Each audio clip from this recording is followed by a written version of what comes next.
So yesterday we discussed about the different classification of the different types of transmission media. So we saw that the transmission media can be broadly classified into guided and unguided. And in the guided media, we have particularly three very important types of guided media that are commonly used in computer networks. One is the twisted pair cable, which can be further classified into two types: the unshielded twisted pair UTP, and the other one is the shielded twisted pair STP. UTP and STP. So this is the twisted pair cable, which is quite traditional, which is still being used, but quite traditional, conventional. And then there are other types of cables, one of which is called the coaxial cable, which I'm going to talk about now. And the third type, which is also a very interesting and high performing cable, which is called the fiber optic cable. So these are the guided media. And in the unguided media, basically we have only the open space or the air as the medium, right? So there is no specific conduit, or there is no specific wire through which these waveforms they travel. So yesterday, if you recall, we talked about the twisted pair, the different types of twisted pair, the advantages and the disadvantages of these different types, the different specifications of the untwisted and the twisted pairs. And then we left you at the point of these advantages and disadvantages of these two types. And I specifically asked you to go through these advantages and disadvantages yourself. Actually, it's not about going through them, but rather you yourself, you can, given the specifications of these two different types of twisted pair, and particularly twisted pair in general. So twisted pair in general, you should be able to now think, what are the advantages of the twisted pair, and what are the limitations of twisted pair cable. So remember that twisted pair is still commonly used, and in fact, you have been using this twisted pair cable quite likely for connecting your laptop or computer, except that if it was connected to wireless, that is different. But if you were connecting to the existing wired network in your school or in your computer, in your university, so this basically is, this twisted pair cable is quite likely the one that you have used, right? So twisted pair cable will we have already gone through. Now let us quickly have a review of the coaxial cable. So why I say quickly is that these are some specifications again that I'm going to talk about for all of these rest of the categories. But I'm going to show you a video today where you can see pictorially, in pictures, basically, you'll be able to see how they individually look like and what are their, different specific characteristics. Because, if it was a physical lab, I could have shown you, by taking to the lab, I could have shown you how these different types of cables look like. But in the absence of that, this is the closest thing that I wanted to do, to show you a video with the different types of these different types of cables. Okay, now let us focus on the coaxial cable. These coaxial cable are also known as coax. Okay, so commonly actually they are also known as coax cables, right? So these coax cables, basically, they carry signals of higher frequency ranges than those that are supported by the twisted pair cable. Okay, and you see, if you look at this particular picture, these coaxial cables, have an inner conductor. This is actually the main conductor through which the signals travel, right? And there are a couple of insulators. Okay, so you see that there is one insulator followed by an outer conductor, and then again an insulator, and then this plastic cover. Okay, so as you can see over here, okay, so the conductor, the metal carrying the signals, it is heavily protected from any kind of external interference, electromagnetic interference. So these coaxial cables basically are quite commonly used in cable TV.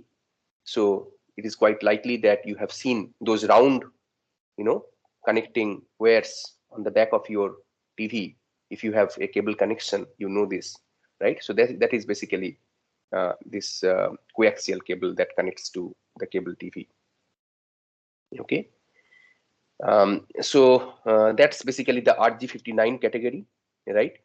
And then you have thin Ethernet and thick Ethernet, thin Ethernet and thick Ethernet categories, which are RG58 and RG11. These are the names basically, so names of these different types of coaxial cables. Okay. So as you can see over here, as the category number basically reduces, right? The impedance also reduces, right? So thick Ethernet basically has the least impedance. So as you can see that these are used for improved, data transmission basically, right? Because of such low impedance.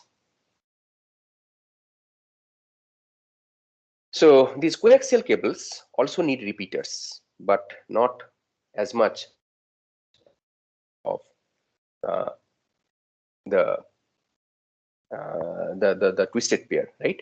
So so you see that how the attenuation, and day before yesterday, not day before yesterday, in the class before yesterday's class, we had covered attenuation, right? So this is attenuation. So attenuation basically is measured in decibels per kilometer, right? So so with respect to the different frequencies, how this attenuation basically varies, right? As we can see that attenuation increases with the increase in the frequency, right? But if you look at for these different types basically, yeah, so for this type it is 2.6 dB per 9.9 millimeter, okay, 1.2 per 4.4 millimeter, and 0.7 per 2.9 millimeter. So you can see that in general, the use of these repeaters, okay, gets reduced because of the reduced attenuation. So so you still need repeaters, right? So if you are talking about analog data, so you would need amplifiers every few kilometers, and if you are talking about digital data, you need repeaters every 1 kilometer. Okay. So the corresponding pros and cons of coaxial cables are given over here, but in general, over the twisted pair, the advantage of coaxial cable is that these basically improve the overall performance of data transmission in terms of signal loss, in terms of the data rate that it can support, and so on. These coaxial cables basically have different types of connectors. Connector means like the end of the cable, how it is going to connect to the device, right? So if we are talking about the coaxial cable that is used to connect to your TV set, right? So you must have seen that there is some special type of circular shaped, um, connector that is used to connect the cable to your TV. The same thing goes for computers as well, right? So this type of connector is called the BNC connector, right? So the BNC connector looks like this.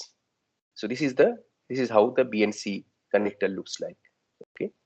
So this is where the cable is, and this is the connector.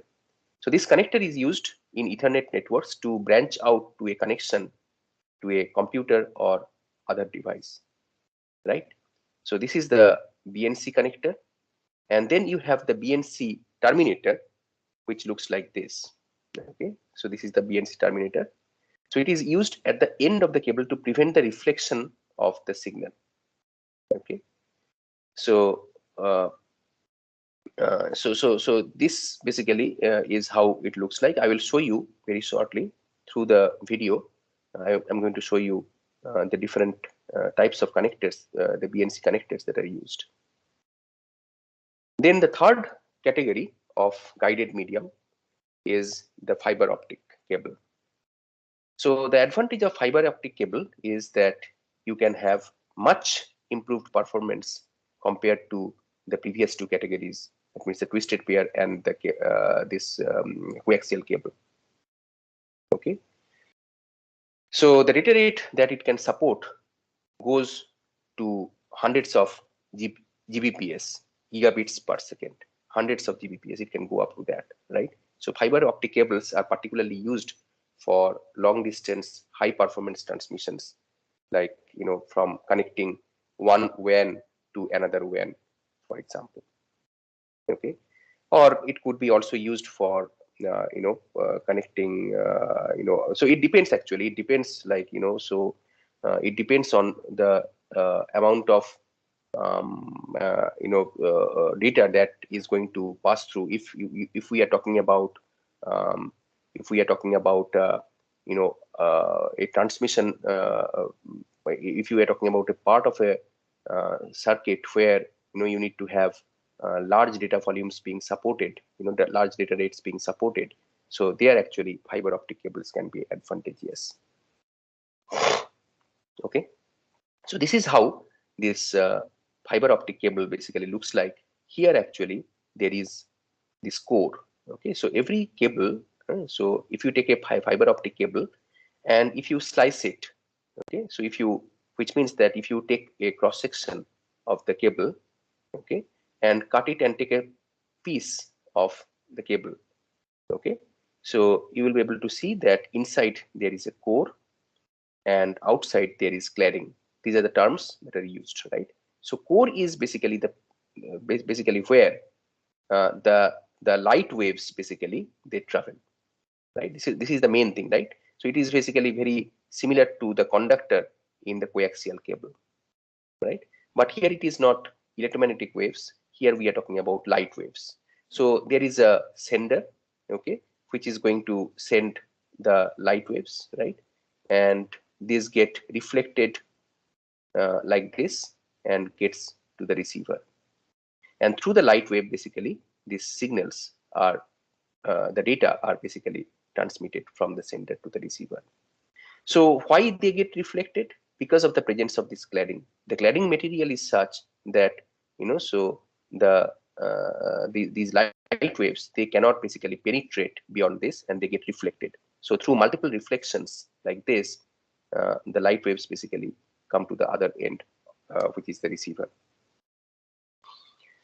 So these fiber optic cables have much lower attenuation, and so if they have much lower attenuation, what you have to do? You have to basically use much less repeater, right? So the repeater spacing basically gets increased, right? So and these fiber optic cables are very light in terms of their weight, and they are very thin, so they are very small in size. Okay, so the different characteristics of fiber optic cables are given over here. So they act as waveguide for 10 to the power 14 to 10 to the power 15 hertz. Okay, then if a light emitting diode is used as the source, so two types of sources can be used: light emitting diode and the injection laser diode. Okay, so their different characteristics are given over here. So light emitting diode is use of that is basically cheaper, and they can support a wider range of temperatures. and they can last longer. Whereas the injection laser diode based fiber optics, basically, these are more efficient and they can support higher data rate. Okay, and you do not yet know about something called multiplexing. Okay, so for electromagnetic waves, there is time division multiplexing, frequency division multiplexing, and so on. And for fiber optics, basically, there is this thing which is used for multiplexing, which is called wavelength division multiplexing. So we have not covered multiplexing yet, but when we cover, you will be able to understand this thing better. So fiber optic cables can be classified again based on the mode of the cable. So you will be able to hear, like, if you see fiber optic cables in terms of the specification of the fiber optic cables, you will be able to see from wherever you purchase, you will be able to see that it is written like single mode, multi-mode, etc. Right? So they can be classified in terms of the mode. So what is this mode? Basically, this is from optics, and we'll not get into it. Right? It is basically into optics, right? So so single mode fiber, multi-mode fiber. So these multi-mode fibers can be again classified into two types, which is the step index fiber and the graded index fiber. Okay? Step index and graded index. So what happens in multi-mode step index fibers? There are multiple beams that come from the light source, which moves through the core in different paths. Look at the picture over here. You have the source, you have the destination. Light waves come from the source in the form of multiple beams. This is one beam, this is another beam, this is another beam, like that. Multiple beams, right? From the source, they come through the core in different paths. So in the step index fiber, multimode step index fiber, the characteristic of this kind of fiber is that the density of the core from the center to the edges is going to change. Okay, is going to change. Okay. Oh, sorry. No, sorry, I'm wrong. So the density of the core remains constant from the center to the edges here. So the density of the core remains constant from the center to the edges. So a beam of light moves through this constant density in a straight line until the interface of the core, until it reaches the interface of the core and the cladding, right? So it is very similar to, so what is shown over here. So it's going to reach this particular interface, gets reflected, again, propagates like this, gets reflected, and so on. So why it gets reflected? Because of the material that is used in the cladding, right? The density of that material. Okay. So because of the density of that material, basically this kind of thing happens. So why it is called step index? This term step index basically refers to the suddenness of this change, which contributes to the distortion of the signal as it passes through the fiber. Okay. So that's the step index. Now there is another one, which is the graded index, which I was actually wrongly telling you at that time.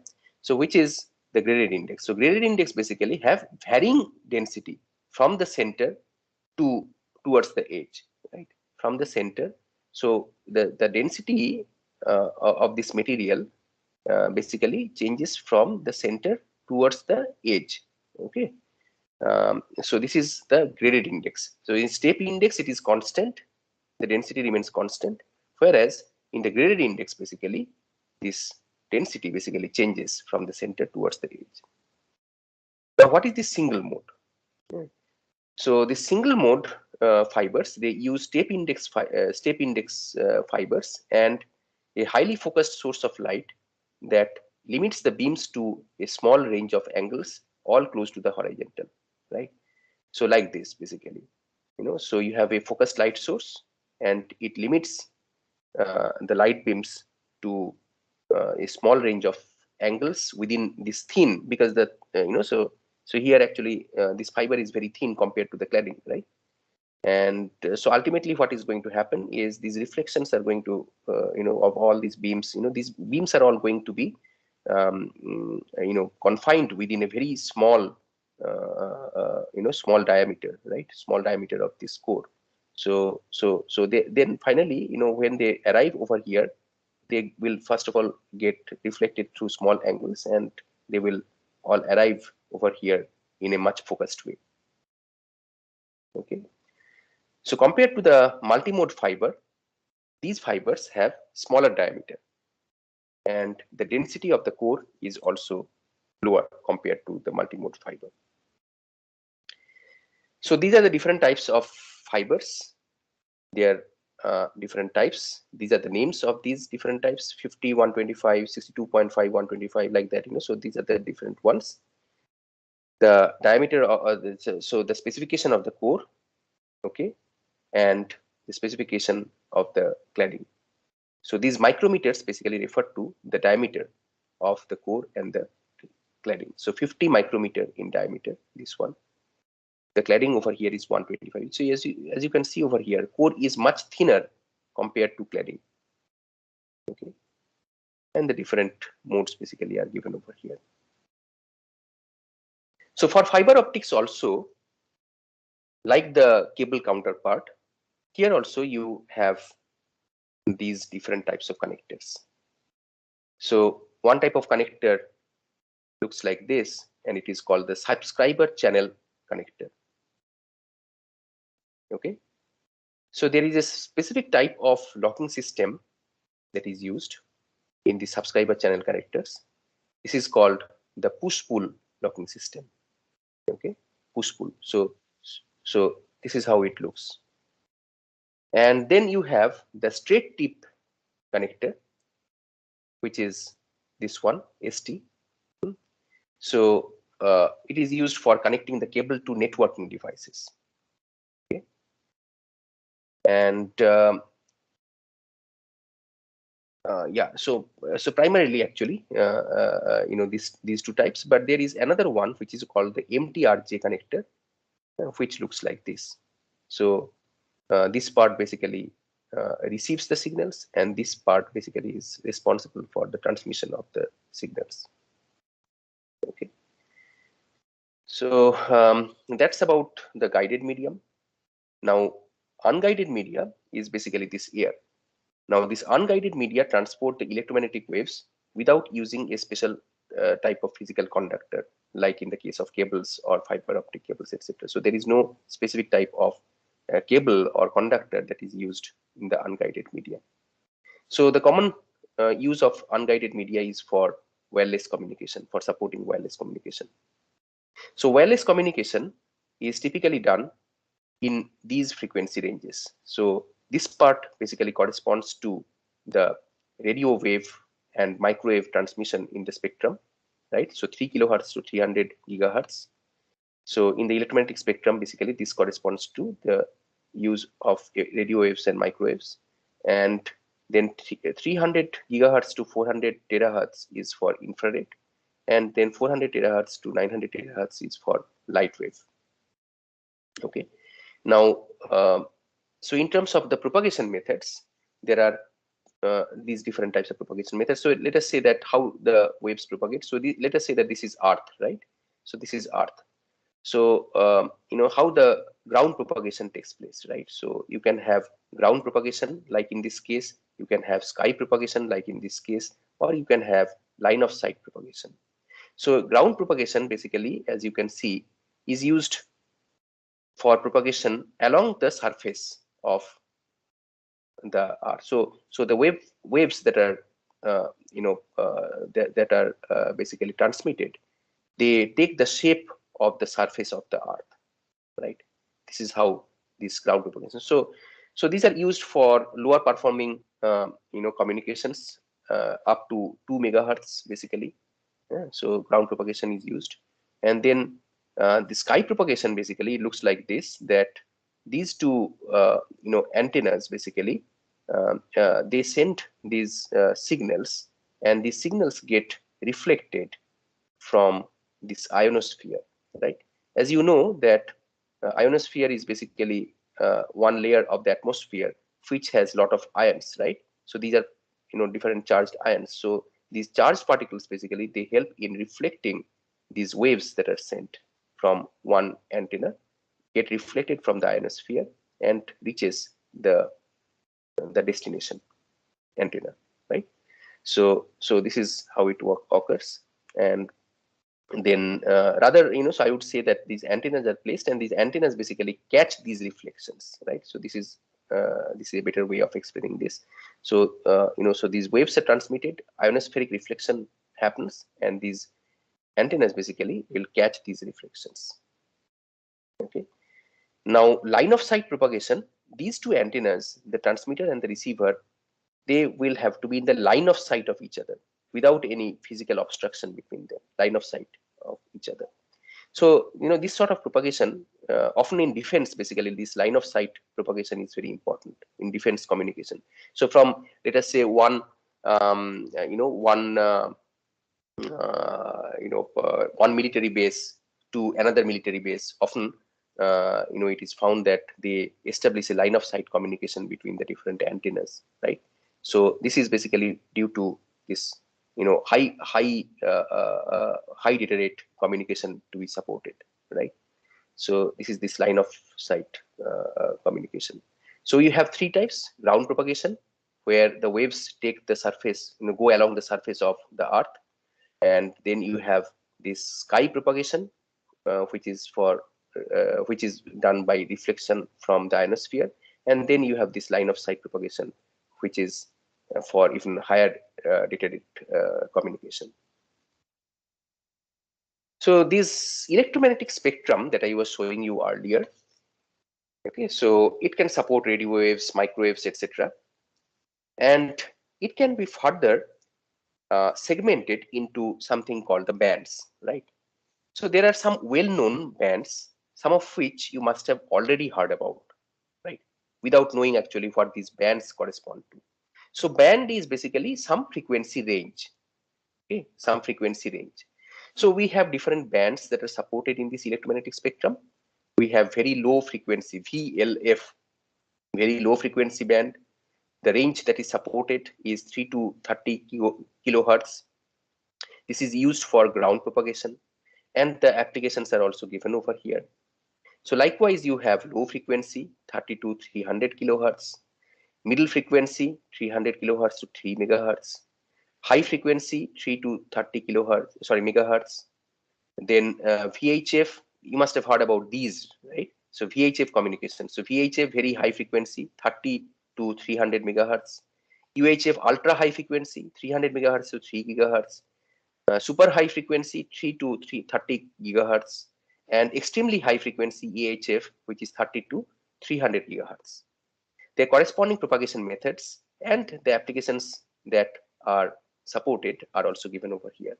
For example, this AM radio, right? So AM radio that we were familiar with, that is the communication happens in the middle frequency band, so 300 kilohertz to 3 megahertz. It cannot be used for high data rate computer communications. Okay, so cell phones, basically cell phones, you see the cell phones, then satellite communication, etc. These occur in higher frequency ranges like UHF, SHF, etc. Okay, so like this, actually there are different frequency bands and their corresponding ranges, which are used for supporting communication for different things, different applications. So this wireless transmission basically can be in the form of radio wave propagation, microwave propagation, or infrared. Okay, so let us quickly have a review of these. So in electromagnetic radio wave communication, okay, so you have so it is something that you have already seen, like in the cell phone towers, for example, right? So so there is some kind of some transmitter receiver kind of thing, right? So these devices, they radiate electromagnetic waves in different directions. So here actually in the picture it is shown omnidirectional antenna. Omnidirectional antenna means like spherically in all directions these radio waves are going to be propagated. Okay. And so how these radio waves are generated? Through these special instruments which are part of the transmitters and the receivers. Okay, So there are antennas over there which help in propagating these radio waves.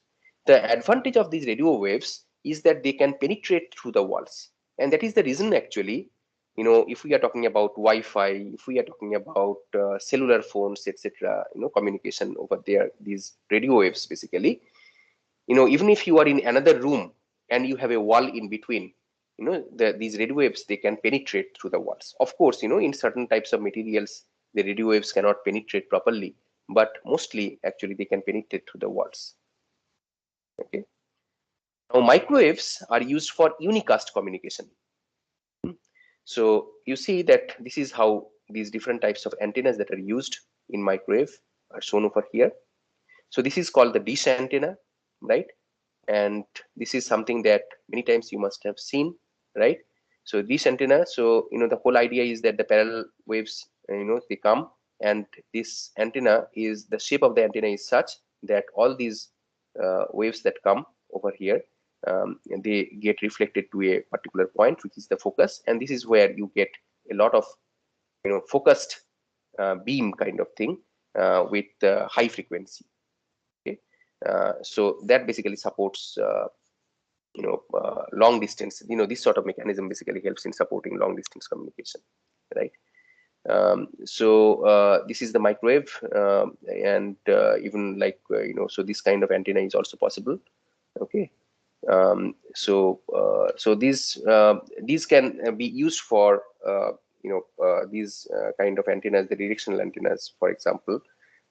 These can be used for point-to-point line of sight communications, right? The unidirectional antennas. These are unidirectional antennas, okay, or also called directional antennas.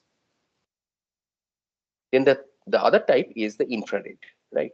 So infrared basically is supported in this particular frequency range of the spectrum, 300 gigahertz to 400 terahertz, right? And it supports wavelengths from 1 millimeter to 770 nanometer. Okay, but the infrared, the advantage is that it can be used for short range communication. They have very high frequencies and they cannot penetrate walls. So you must have seen the use of infrared in the TV remotes, right? So TV remotes have infrared. So the remote to the television set, that communication is basically infrared communication. Okay, and so these infrared basically, so they cannot basically pass through the walls. This is the disadvantage, but the good part is that they will support short range communication in this higher frequency range, this 300 gigahertz to 400 gigahertz range. Okay, and so line of sight communication is supported through infrared basically, because in between, if there is some physical object like wall, etc., infrared cannot be supported. So that's about the description of these different media. Now what I'm going to show you is two videos. The first video is about the different types of media and their the pictorial look of those, and the second one is about the pictorial look of the different types of connectors that are used along with these different cables in this media, right? So let us see one by one.